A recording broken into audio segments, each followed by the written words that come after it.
This is Legal Break with attorney Gary Bruce. And I'm Taylor Kincaid. Welcome in. And Gary, thanks for being with us today. Thank you for having me. Now, our question today, it's timely. What should I do if my child is injured while attending camp?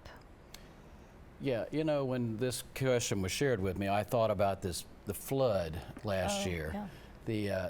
The stay away camp, overnight camp, which was so tragic. And, I've read where there are 900 families who signed up to go again this year. Wow. I can't even imagine sending my child into a valley like that. So some of it you assume the risk, or you're at least on notice of a potential problem. You can't really complain much about that. You'd hope that people would take precautions.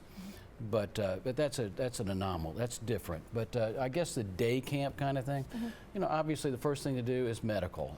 That's just the first thing anytime somebody's injured. Make sure the medical is taken care of. And then after that, find out what happened. I would go down and talk to people, and I'm sure camps have to deal with this, but you just ask, tell me what happened, when, where, why, who, what, and then document what you can. And hopefully it's not a major deal, but I'm not a believer that accidents happen. That's kind of the defense of a insurance company lawyer who will say, well, stuff just happens.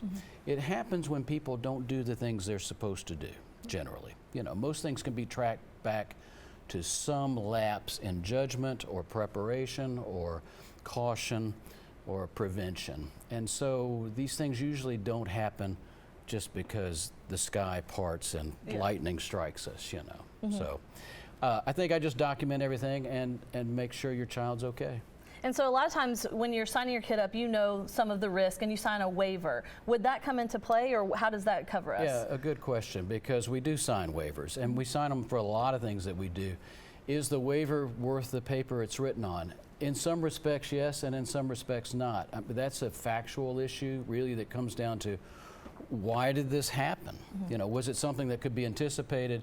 I'm acknowledging that I'm aware that things aren't perfect, but if it's because of some gross neglect or wantonness or just something that should never have happened, that could not have been anticipated, and I'll go back to that flood thing. The people there knew there was a lot of rain. They knew that valley was restricted.